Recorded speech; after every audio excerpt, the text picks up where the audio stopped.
sometimes I wonder if in my family's eyes, I'm nothing more than a walking bank account.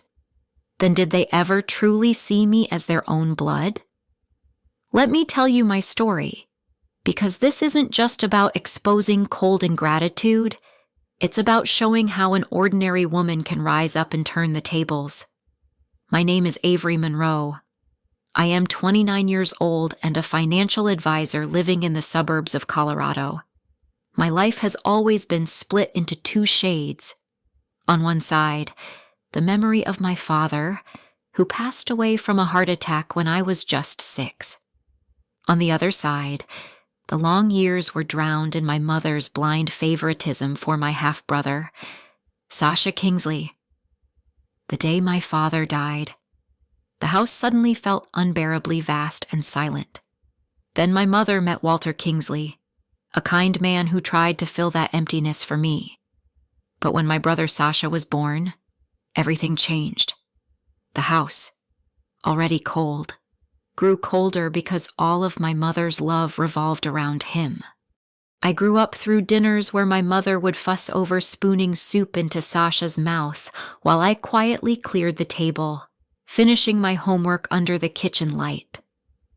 I remember so clearly the feeling of being a ghost in my own home. Only Walter, my stepfather, truly saw me. He took me to martial arts lessons, sat in the stands for hours cheering, and whispered, "Avery, sometimes people are so blind they miss the treasure right in front of them. You can't ever miss yourself." Those words became my lifeline. But when Walter passed away from a heart attack, just like my father before him, everything collapsed. I watched my mother wail theatrically at his grave, but the look in her eyes wasn't from losing a husband. It was from losing the financial security that fed Sasha's freeloading. I wasn't wrong. A year later, my mother called me home. The house, once immaculate, was now coated in dust, weeds swallowing the walkway. And she, the woman who used to make me rewash dishes for a single water spot, sat hunched in the living room, her voice trembling, "We're out of money. Avery, I need your help."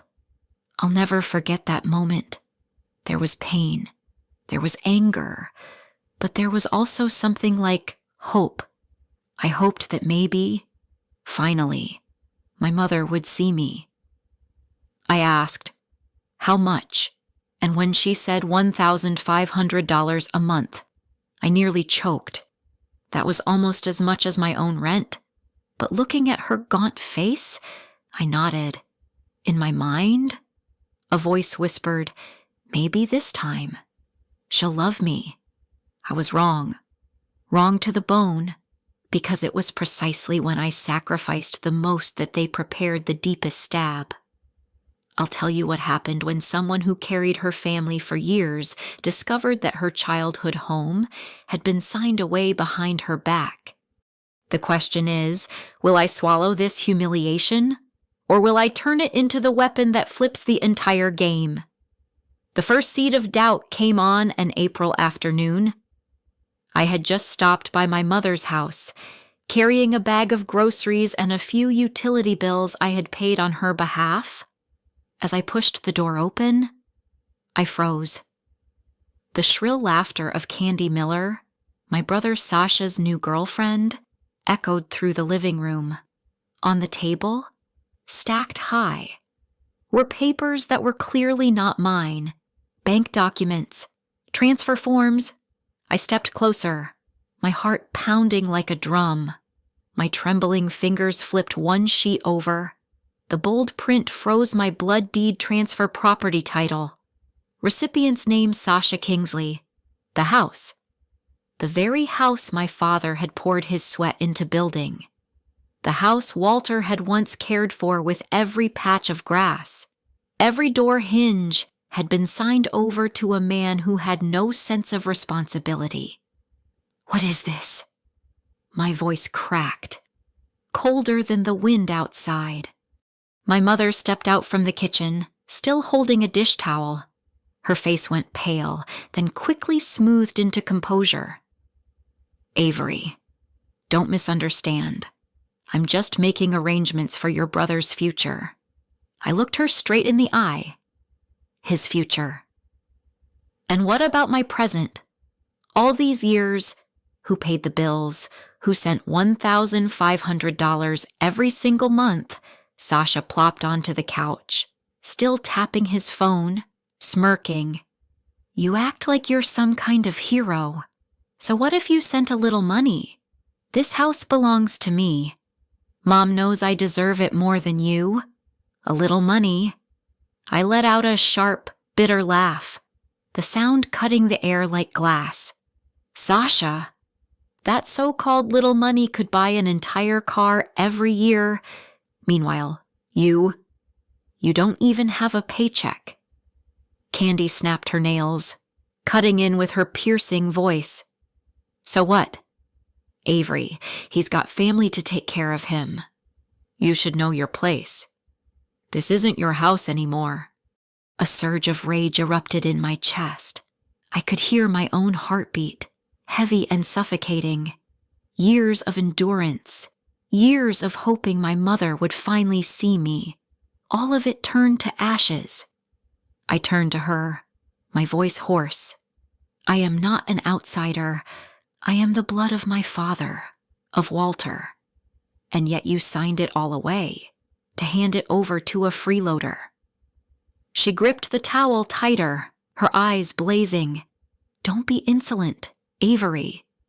You will never understand the love I have for your brother. He needs protection. He needs all of this. And you've always managed just fine on your own, haven't you? Her words cut like knives straight into my heart. Yes, I could take care of myself. But money was never what I needed. What I needed was a family that valued me. A mother who didn't turn her back every time she had to choose. Sasha sneered, tossing his phone onto the table. Stop crying about it. If you're so capable, go live your own life. This house, it's mine. In that instant, the cruel truth struck me. I wasn't just their walking wallet. They wanted to erase me completely from this very home.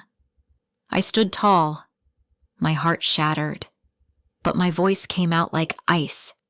Fine. If you want to wage war by forging signatures, then don't blame me when I end this circus. My eyes swept across their faces. My mother looked away. Sasha leaned back, daring me. Candy smirked. And then a thought blazed in my mind. If they wanted to see me as nothing more than a walking bank account, then it was time to prove just how expensive that mistake could be. I walked out, the door slamming shut behind me. But inside, a fire ignited. I would not let them erase me as an heir. The question was, where should I begin to overturn this rigged game that night? I couldn't sleep. The streetlight spilled through the window, its pale yellow glow slicing across the ceiling like a long scar. I lay in bed, eyes wide open, my mind spinning with every word they had said. What does that little bit of money matter? This house belongs to your brother. You can take care of yourself just fine, can't you? Those words thundered inside my head, repeating again and again, as if someone had turned up a speaker right next to my ear. My heart felt like it had shattered into 1,000 glass shards. All those years of swallowing my pride, all those times I choked back tears to keep sending money, only to be handed 3 words in return: unnecessary, not needed. I had been lying to myself.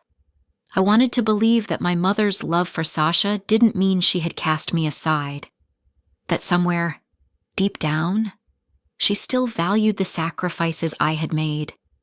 But her words tonight were cold, final, and tore apart the last illusion I had left. I shot up from bed and walked to my desk. My fingers trembled as I pulled open the drawer and drew out the stack of bank slips I had saved for more than a year. Dozens of transfer receipts. $1,500 every month. Altogether, more than $18,000. That amount could have paid nearly half of the mortgage on my own home. And now, all I could see was that money hurled into a bottomless void. Tears burned hot as they welled up. I pressed my hands over my face, but the thoughts kept flooding in. How foolish had I been? How could I ever believe love could be bought with money? I sat there for hours, silent, letting the pain gnaw at me piece by piece. Every so often, a sob slipped out, echoing in the empty room like something breaking. Yet within that heavy stillness, a small flame began to flicker.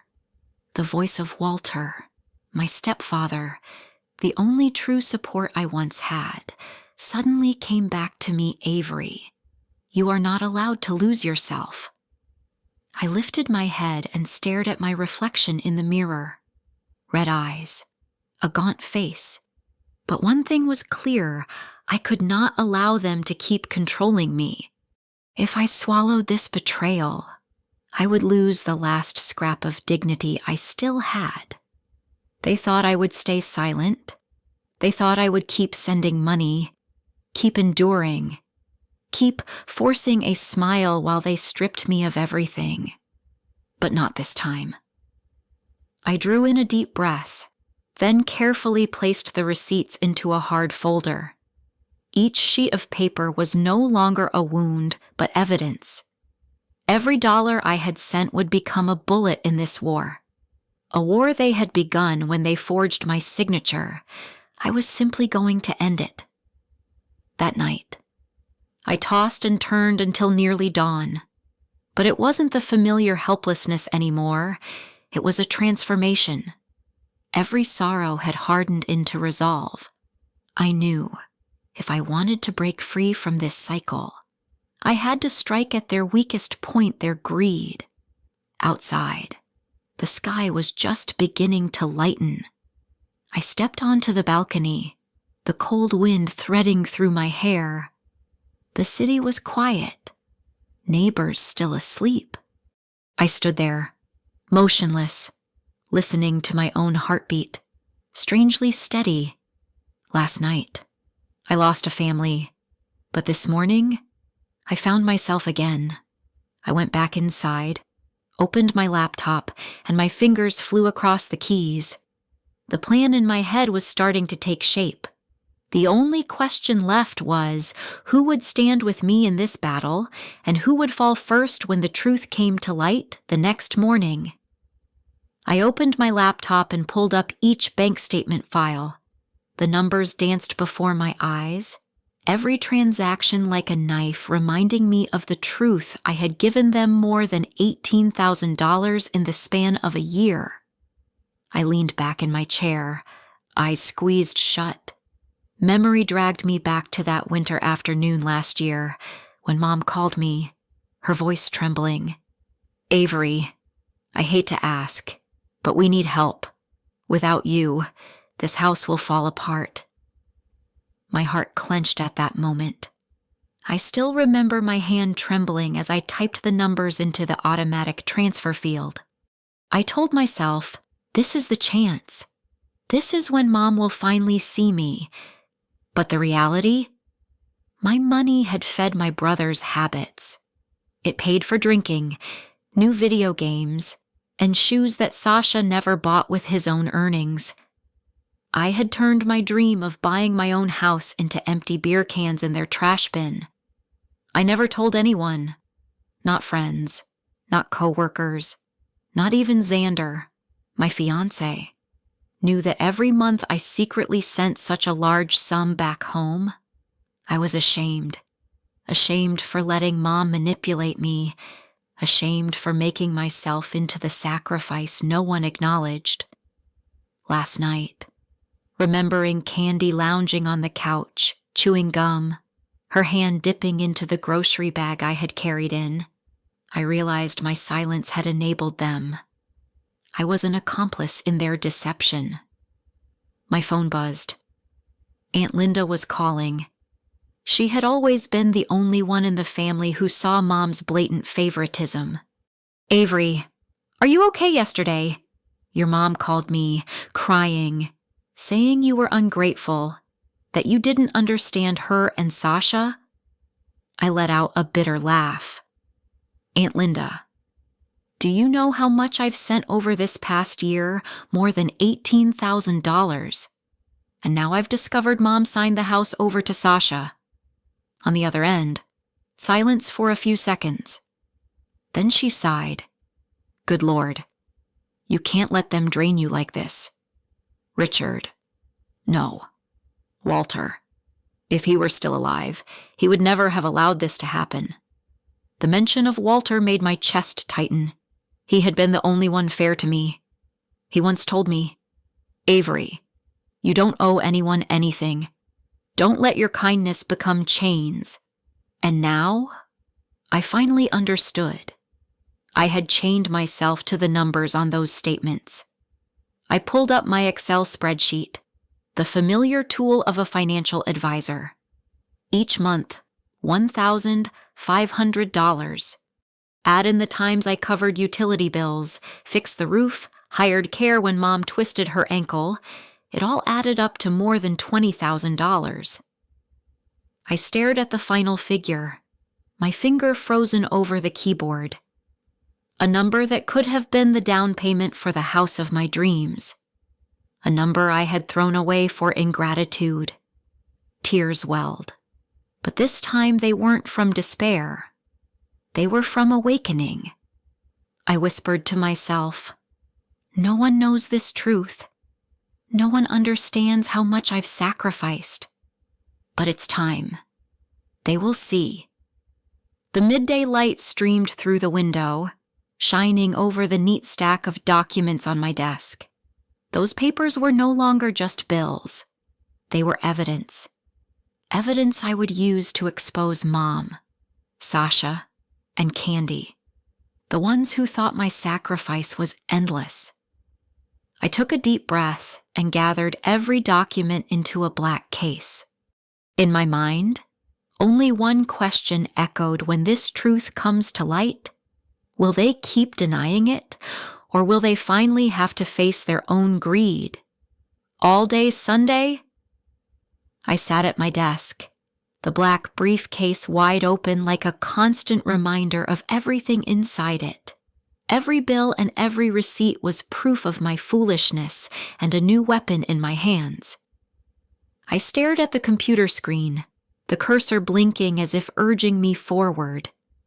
It was time to turn my pain into a plan. They had declared war by forging signatures, so I would strike back with the truth. First, I called Rachel Coleman, an old friend from college who was now an estate lawyer. The moment I heard her voice, I couldn't hide the trembling in mine. "Rachel, I need you. My mother signed the house over to my brother. I suspect fraud, and I have proof of all the money I've been covering for them." There was a pause on the other end. Then Rachel exhaled softly, "Avery, it sounds like you've just fallen into a deep pit. But if they really forged her signature or deceived her during the transaction, we can drag this into the light. Bring every single document to my office." I set an appointment with her for the next day. For the first time in weeks, my hands stopped shaking. That evening, I stepped out onto the balcony and drew in a deep breath. The Colorado sky was dark and heavy, the streetlights below spilling pools of yellow across the pavement. Inside me surged a strange determination. I whispered to myself, "No more being the obedient daughter who bows her head. It's time they learn that Avery Monroe cannot be erased so easily." While organizing the files, I remembered what Walter once taught me. A structure is only strong if it's built from the foundation. Prepare carefully. Avery, never walk into battle unarmed. His words now echoed like a guiding star. I divided the documents into sections. Bank receipts I made every monthly transfer without fail. Utility bills and repair invoices, proof that I had carried the household costs. Photographs of the house before and after its decay to show that they had never maintained the property. Messages from my mother and Sasha, written demands for more money, laced with pressure. Each piece of paper became a brick in the fortress I was building. I recalled Sasha's defiant face from the other day. This house is mine. The memory made my blood boil. They treated me like a walking wallet, but they forgot I was a financial consultant. I knew the law. I knew the numbers. And most of all, I knew how to expose the shamelessness of debtors. That night, I barely slept, but not because of despair anymore. I was busy rewriting every detail, drafting my plan as if preparing for a major deal. Step by step, line by line, I carved out a strategy. The next morning, I carried the briefcase calmly, which surprised me. In the mirror, the woman staring back was no longer a weeping victim. She was a warrior armed with the truth.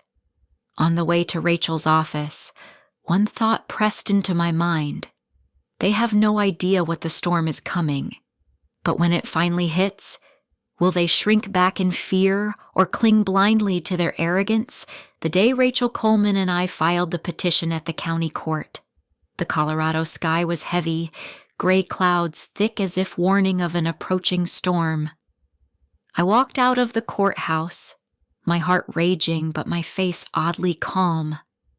Rachel looked at me, her eyes unwavering. Now we wait. And trust me, Avery, their little circus is about to collapse. The news spread faster than I imagined. 2 days later, my mother called me, her voice trembling. Avery, what is going on? Why did I just receive a notice from the court? Are you suing me? I kept my tone steady. I'm not suing you. Mom, I just want the truth to be clarified. If the transfer papers are legitimate, there's nothing to worry about. But if there was forgery, the court will know. Silence fell on the other end. Then I heard the thud of Sasha slamming the table. You've lost your mind. Avery, are you trying to humiliate this family? I gave a cold smile. No, Sasha, I'm just exposing the truth. That afternoon, a flood of messages lit up my phone. Screenshots from the family group chat appeared. My mother wrote a long, weepy message full of crocodile tears. My daughter is destroying this family. Please say something for me. Then Sasha jumped in, his all too familiar tone. This is a plot. Avery is just jealous of me. We have to stick together. I read every word, but instead of pain, all I felt was bitter irony. The show was starting, I thought, and I, once their target, now sat in the front row, watching the play they had written for themselves. In the days that followed, the panic became obvious. Rachel called with an update. The bank is reviewing the files. Some signatures don't match. And your mother can't prove where the maintenance funds for the house came from? I leaned back in my chair, smirking. At last, the truth was cracking through. My mother kept calling. At first, she begged. Then her tone turned angry. Avery, withdraw the petition. I'm begging you. This house is everything for me and Sasha. You can't take it from us. I replied evenly. Mom, I'm not taking anything. I'm reclaiming what's mine. Have you forgotten for over a year who covered more than $20,000 just to keep that house standing? All I heard in return was her breath, heavy and choked. Meanwhile, Sasha lost his composure even quickly. One evening, he showed up at my apartment, pounding on the door. Come out. Avery, You're ruining my life. Do you want me on the street? I stood quietly behind the door, the smell of beer seeping through the crack as his shouting echoed in the hallway. I didn't open it. There was no need. Every word he screamed only made the neighbors more annoyed and turned our family into a laughingstock. Piece by piece, everything fell apart. The bank froze the accounts pending investigation. Charges on my mother's card, alcohol, and designer gifts for Candy were now under scrutiny. I pictured her face when that card got declined at the grocery checkout, and a small part of me felt relief. Rachel said, "This is only the beginning. Once the court digs in, they'll have to answer every single question." I nodded. There was no need for more words, just patience, and the quiet observation of a house collapsing from the inside. Late at night, I sat alone on my balcony, a steaming cup of tea in hand. The air was crisp, but inside I felt strangely warm. For years, I had been the only one trembling when they got angry. Now it was different.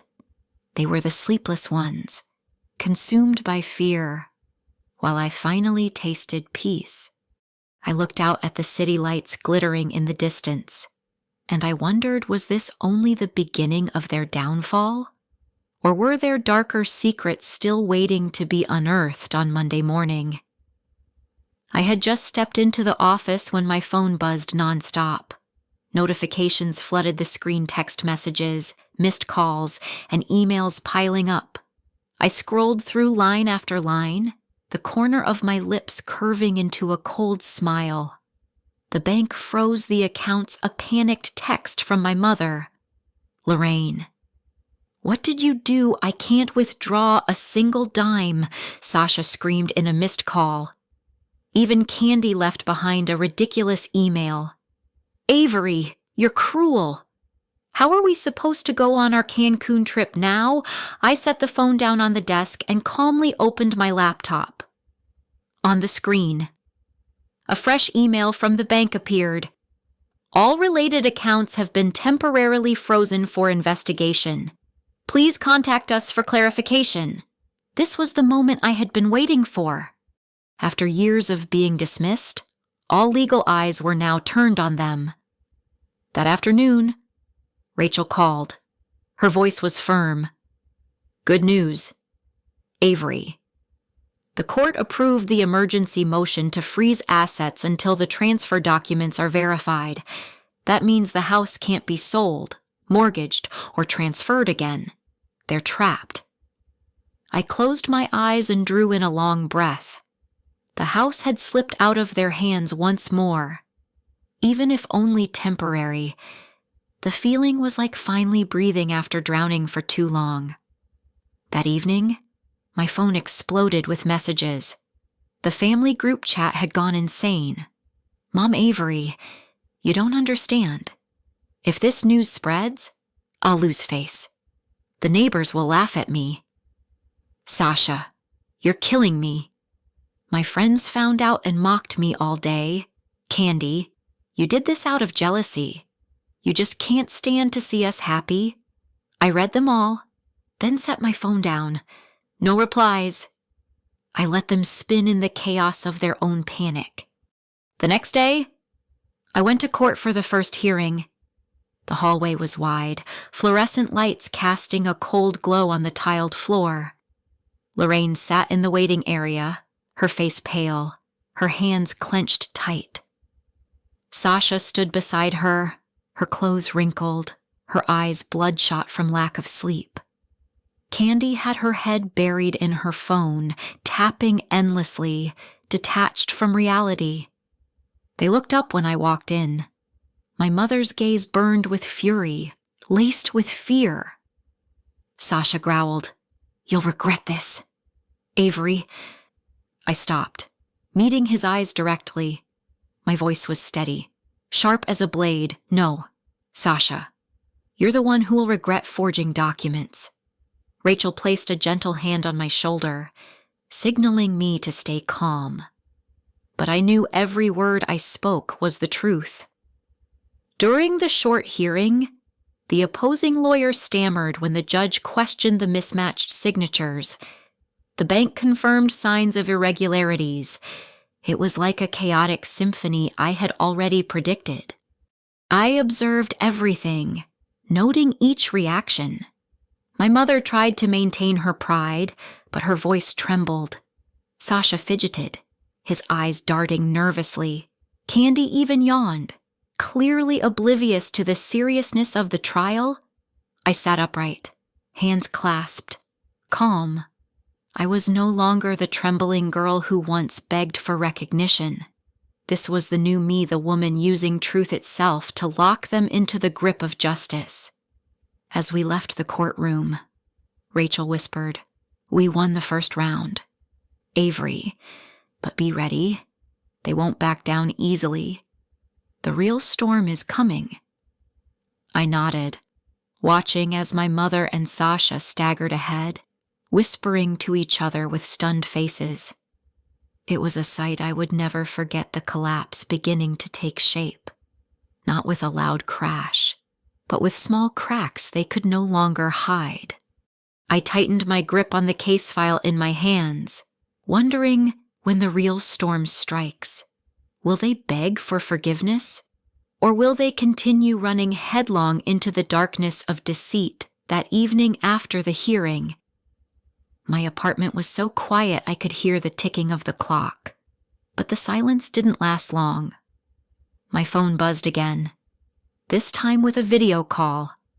The caller, my mother, Lorraine Whitman. I hesitated for a second before answering. Her face appeared on the screen, hair disheveled, eyes swollen as if she had cried herself dry. Her voice trembled. "Avery, I'm begging you. You can't do this to me. You're my daughter, no matter what. Think about it. If this gets out, how could I ever face the neighbors again for a fleeting moment?" My heart clenched.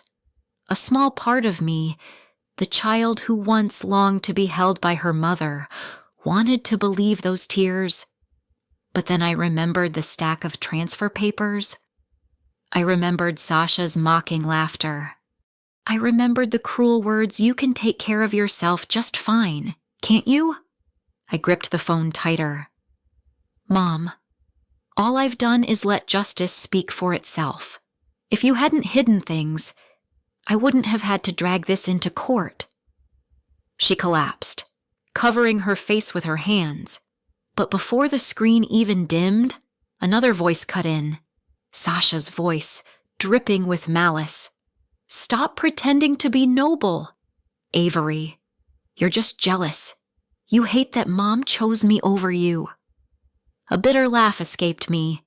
Jealous of a 23-year-old with no job, living off his sister's money.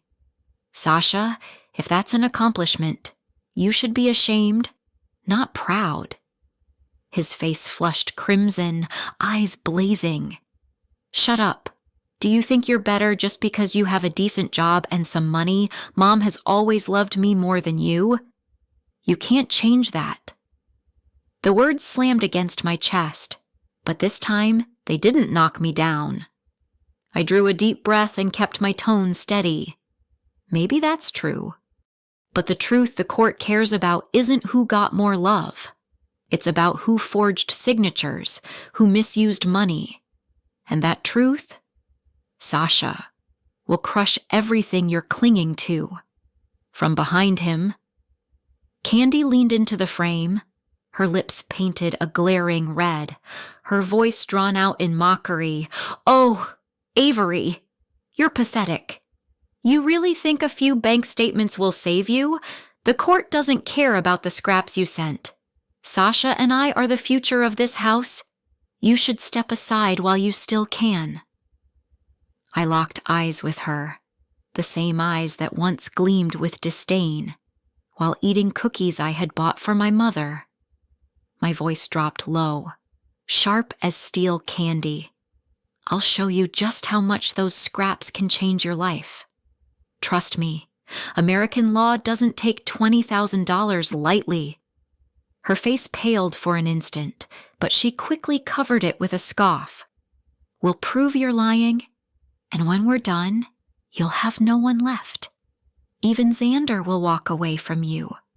Hearing Xander's name made my chest tighten, but I steadied myself and let a faint smile touch my lips. If he walks, that's his choice. My choice is to stop being treated like a walking wallet, once and for all. My mother burst into sobs, reaching toward me through the screen. Avery, don't do this. You'll regret it. One day, when I'm gone, you'll look back and feel nothing but pain for betraying your family. I looked at her for a long moment, letting the silence stretch. Then I spoke, each word deliberate. No, Mom, I'm not betraying my family. I'm finally stopping myself from betraying myself. I ended the call with a firm tap.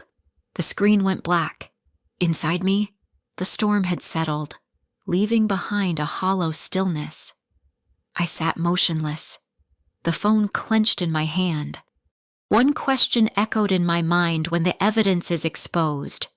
Will they keep accusing me, or will they fall to their knees, begging for forgiveness? On the second day of the hearing, the courtroom was noticeably more crowded. Not only were the lawyers and the judge present, but a few local reporters also sat quietly in the back rows. News of a lawsuit over a disputed house had leaked, and it was clear everyone was curious to see how this would unfold, a daughter suing her own mother over property. I sat in the plaintiff's row, my hands gripping a stack of documents. Across the room, my mother, Lorraine Whitman, looked pale, while Sasha crossed his arms with a forced air of arrogance. Candy had her eyes glued to her phone, as if the entire trial was nothing more than cheap entertainment. The judge asked me to present my case. I rose to my feet, the sound of my shoes echoing on the tile floor, and spoke clearly, Your Honor, over the last 12 months, I sent more than $20,000 to support my mother and my brother. I kept every bank transfer receipt, repair bill, and living expense. Those sums were not small, yet I was never acknowledged. Instead, I discovered that the house, the only asset left from my stepfather, Walter Kingsley, had been transferred into my brother Sasha Kingsley's name without my knowledge or consent. I opened my case file, lifting each document one by one, my voice firm. These are the monthly transfer receipts. This is the invoice for the roof repair in February. This is the care service contract when my mother was injured.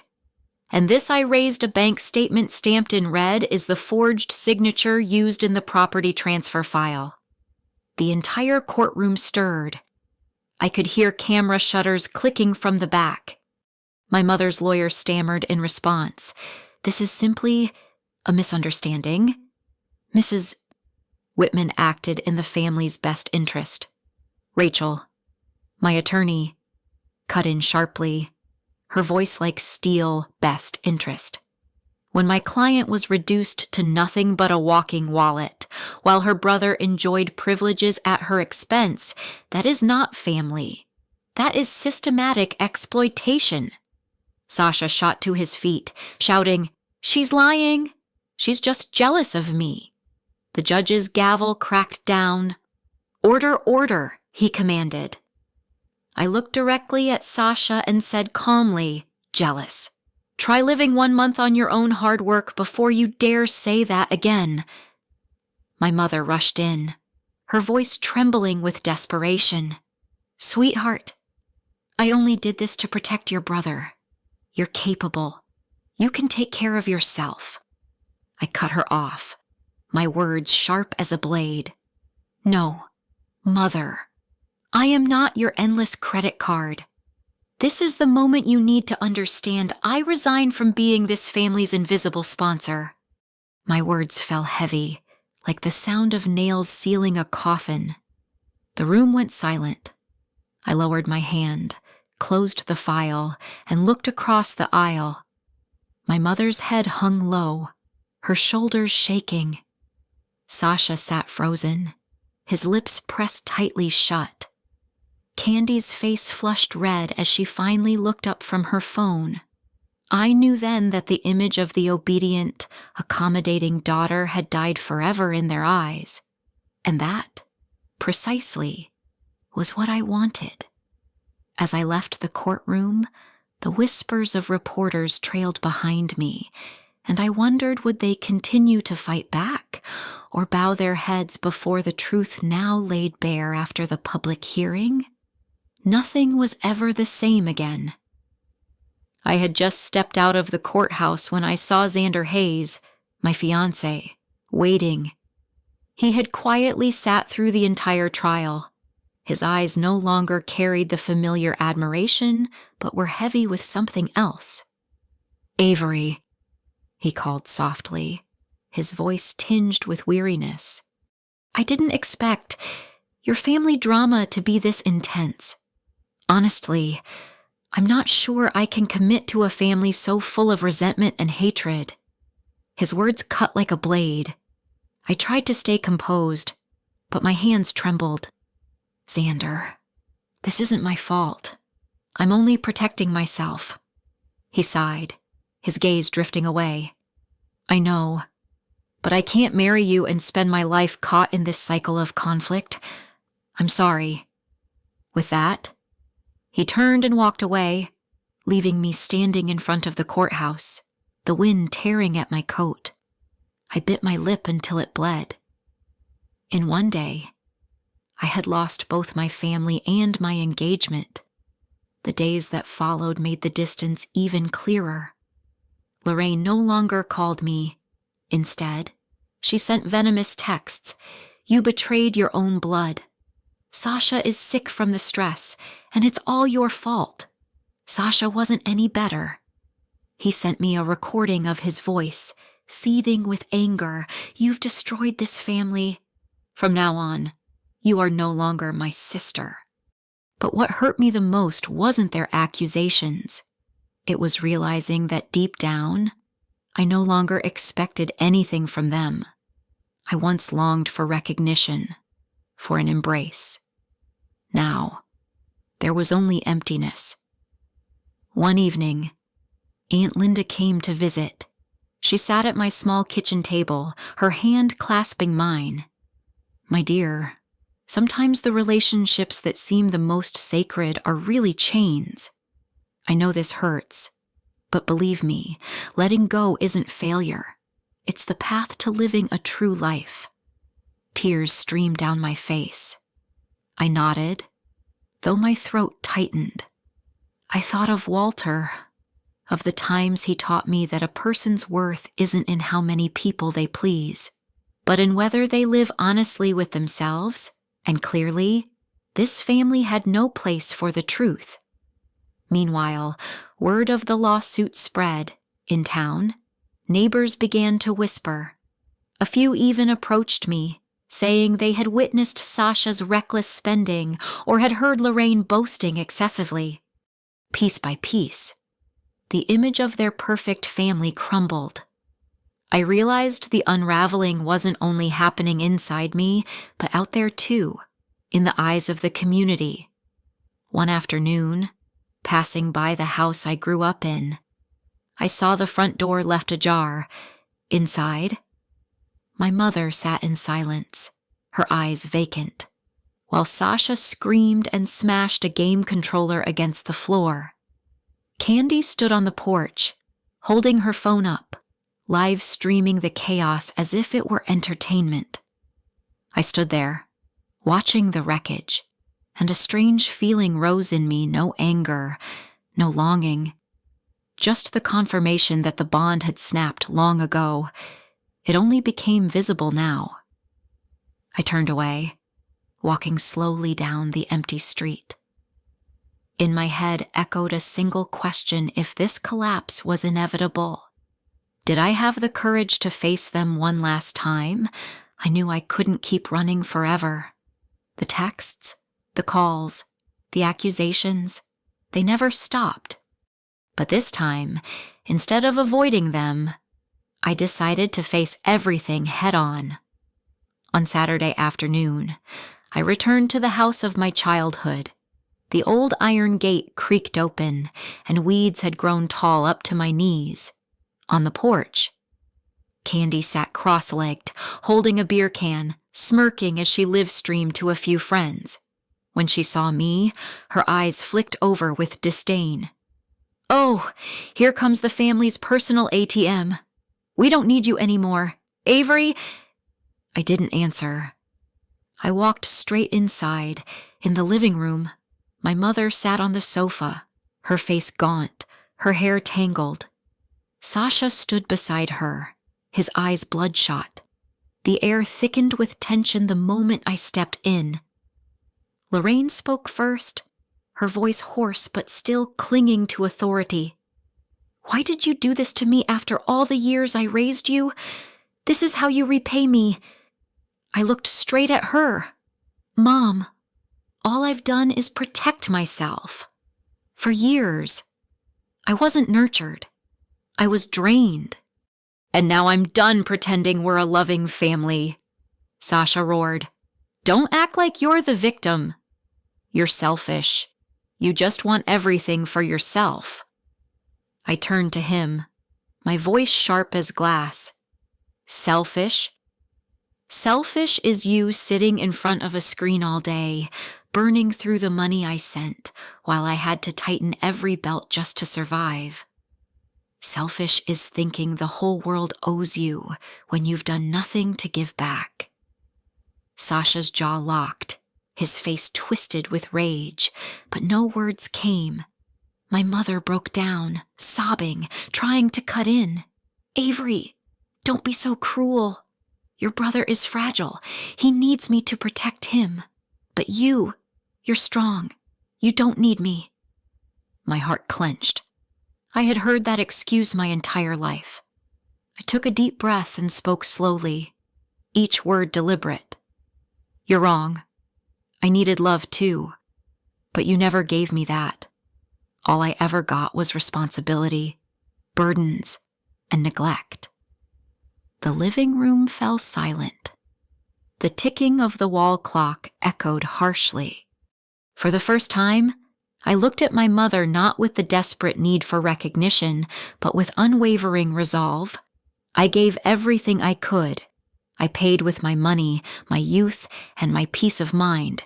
But still, you chose Sasha. So today, I choose myself.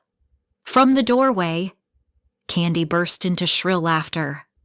"Oh my God, listen to her. She thinks she's in a soap opera." I turned my head toward her.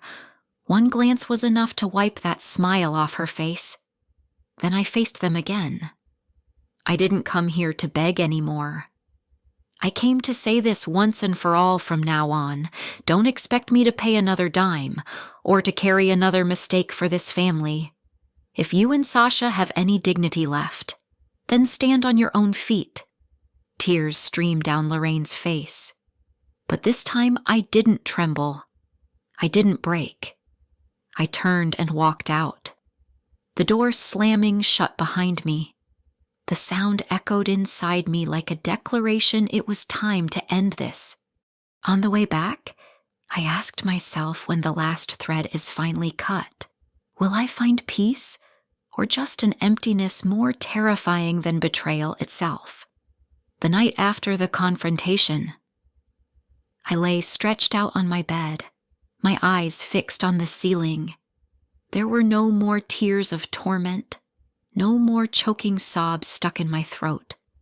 Only emptiness remained, but strangely, it was a kind of emptiness that felt light. All my life, I had locked myself inside an invisible box, waiting for some sign of recognition from my mother, waiting for her to turn and say, "Avery, I'm proud of you." But last night, standing in that house, Hearing her admit that I was never loved the way Sasha was, I suddenly realized I no longer needed that recognition. I was old enough, strong enough, to write my own worth. The next morning, I woke early and made myself a cup of coffee. The steam rose, mingling with the warm aroma that filled my small kitchen.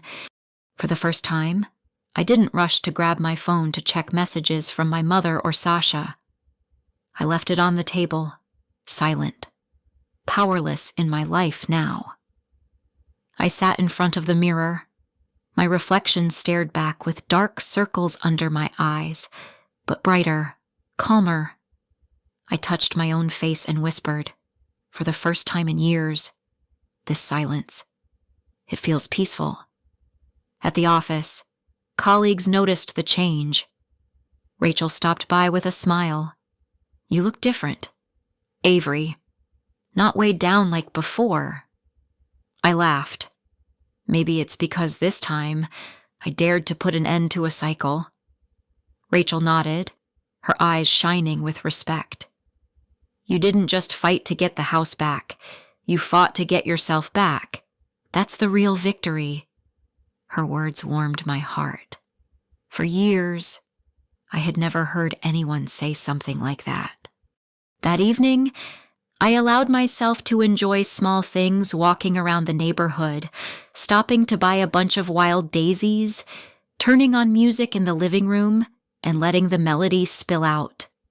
I no longer felt tethered, watched, or pulled back. I was free. Passing by the mirror, I saw myself smiling, not the forced smile to appease my mother, not the obligatory smile at tense family dinners, but the smile of someone finally breathing through her own lungs. Of course, the pain was still there. I wouldn't pretend I wasn't sad about losing Xander or about the thought that my mother and I might never mend. But that pain no longer crushed me. It became a reminder that I had chosen differently, that I had chosen myself. I thought about Walter, the man who once stood by me at the martial arts arena, shouting encouragement. If he were still alive, he would probably smile and say, "That's the Avery I know." Late at night, I opened my laptop and looked at the new financial plan I had drafted. The money that had once been drained away would now be set aside for my own goal, a home of my own. Not a memory-stained house soaked in tears, but a home I chose. I built. With every dollar I earned myself. I closed the laptop, sipped from my cup of cold tea, and a question stirred in my heart. Now that I know my own worth, am I ready to go further to turn my personal story into inspiration for others who have also been buried in neglect? I never expected my story to spread so quickly. After the second court hearing, a local newspaper published an article titled "Daughter Takes Mother and Brother to Court: The Tragedy of Favoritism." At first, I only felt embarrassed, but then my inbox began to flood with messages from strangers. A woman wrote Avery, "I was also treated as invisible by my mother while my younger brother was spoiled endlessly. Hearing your story gave me the courage to finally stand up for myself." A young man admitted, "I've lived my whole life as a shadow to my sister, who was always favored by our parents. Your story made me realize I wasn't crazy for feeling the injustice." I read every line, tears streaming down my face. For the first time, I realized my pain was not just a personal tragedy. It was a shared wound carried by so many others forgotten within their own families. One afternoon, I was invited to share my story at a community support group in Denver. The room was small, lit with a warm golden glow. About 20 people sat in a circle, their faces attentive. I told my journey from those childhood days sitting in the kitchen corner, watching my mother spoon soup into Sasha's bowl, to the time I was forced to transfer $1,500 every month, to that moment in court when I declared I resigned from the role of silent sponsor. The room fell silent.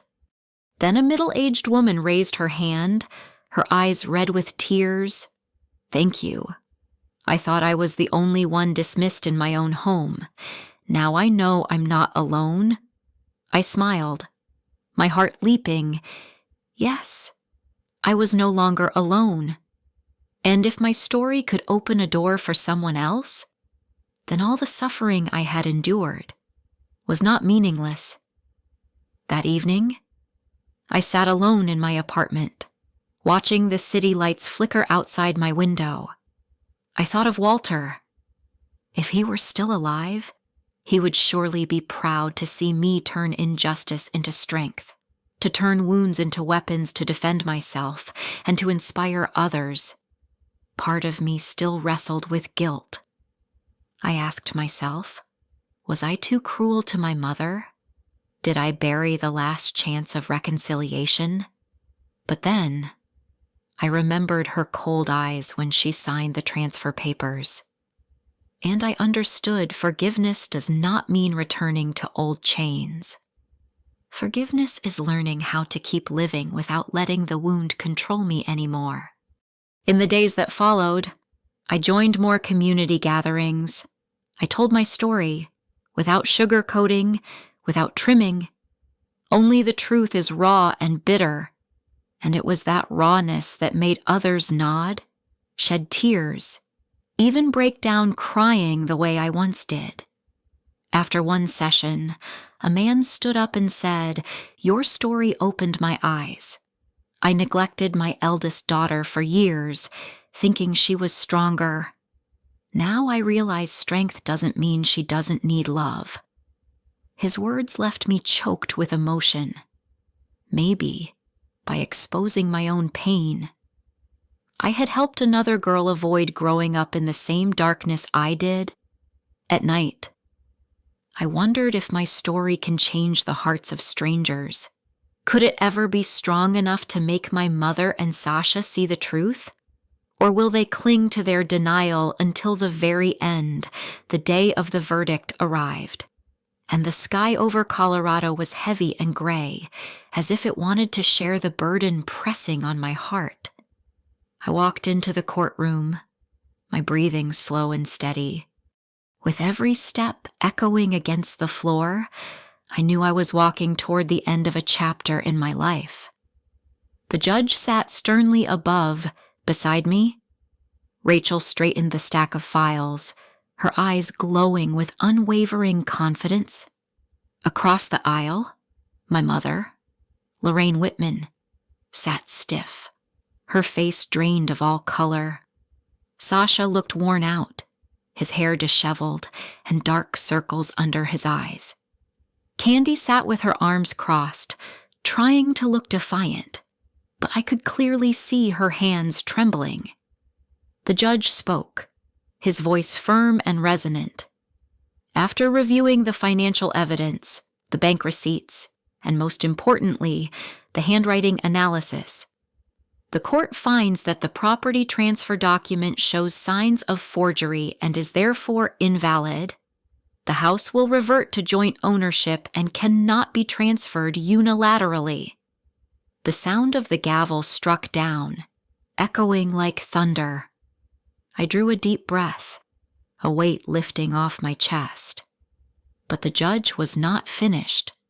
Furthermore, since the plaintiff has proven consistent financial support over the course of 12 months, amounting to more than $20,000, the court acknowledges this as a legitimate contribution toward maintaining the property. The defendants, Mrs. Lorraine Whitman and Mr. Sasha Kingsley, are obligated to reimburse part of this amount, according to the proportions set by the court. The air in the courtroom trembled. Out of the corner of my eye, I caught Rachel's lips curve into a discreet smile. Lorraine broke down in sobs. "No, this can't be. I only wanted to keep the house for my son." Why are you punishing me? Sasha shouted, slamming his hand against the table. You've ruined everything. Avery, you've turned this family into a joke. I turned to him, my voice calm yet unwavering. No, Sasha, you and Mom made yourselves into a joke. I only revealed the truth. Candy tried to cut in, her voice shaky. We'll appeal this. This isn't over. The judge struck the gavel again, silencing her. All rights to appeal are noted under the law, but this ruling takes immediate effect. As I walked out of the courtroom, I could hear the whispers ripple through the rows behind me. That young woman is so brave to bring family matters into the light. Sad, but admirable. I stepped out of the courthouse, my head held high. The sky was still gray, but inside me, the light burned brighter than ever. Lorraine passed by, her eyes vacant, avoiding mine. Sasha trudged behind her, his shoulders slumped. Candy spat out a string of curses just loud enough for me to hear, but her words carried no weight anymore. I stopped on the courthouse steps, clutching the file tightly in my hands. The battle was over, and for the first time, the scales of justice had tilted in my favor. Yet in that very moment, I asked myself, was this victory enough to fill the emptiness inside me, or would I still need to write a new beginning on my own? The day of judgment closed a dark chapter, but it didn't mean I was left with nothing but ashes. I knew I needed a new beginning, not to run away, but to rebuild from the ground up. A few weeks later, I moved to a small town near Boulder. The new apartment had only 2 rooms, with plain white walls and windows facing a lush green hill. I arranged every chair by myself, hung each picture, and placed a pot of wild daisies on the windowsill. It wasn't luxurious, it wasn't flashy, but every detail was mine, something no one could take away. Every morning, I woke up early, brewed coffee, and opened the window to let the sunlight pour in. The chirping of birds, the damp smell of the earth after rain. All of it felt like a gentle overture to a fresh start. I realized happiness was not about being recognized by others, but about creating a peaceful sky of my own. At work, I began joining more community projects. Rachel often joked, "It's like you've got a new kind of energy." And she was right. I was no longer the old Avery, the one who only worked herself to the bone to provide for an ungrateful family. Now, I worked for myself, for my dreams, and for people who truly deserved it. One evening, after a support group meeting, a young girl came up to me, her eyes shining. "Avery, your story gave me the courage to tell my parents I don't want to be compared to my brother anymore. I know it's going to be hard, but at least I've started." I hugged her, my heart tightening. In that moment, I understood every wound I had carried had turned into a light that guided someone else. And that was more precious than any recognition I could ever get from my mother or from Sasha. I won't deny the scars remain. On rainy nights, I sometimes remember Xander and the old house with Walter's laughter. But instead of letting the memories drown me, I let them serve as reminders some bridges must be burned for us to find the road meant truly for us. I had burned those rotting bridges, and now I walk forward on a new path, believing that I deserve happiness, a happiness that isn't borrowed, isn't conditioned by favoritism or betrayal. I look ahead, my heart full of resolve from now on. My story is no longer about loss, but about rebirth.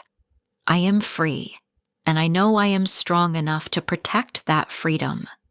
If this story touched you, please leave a comment and share your thoughts.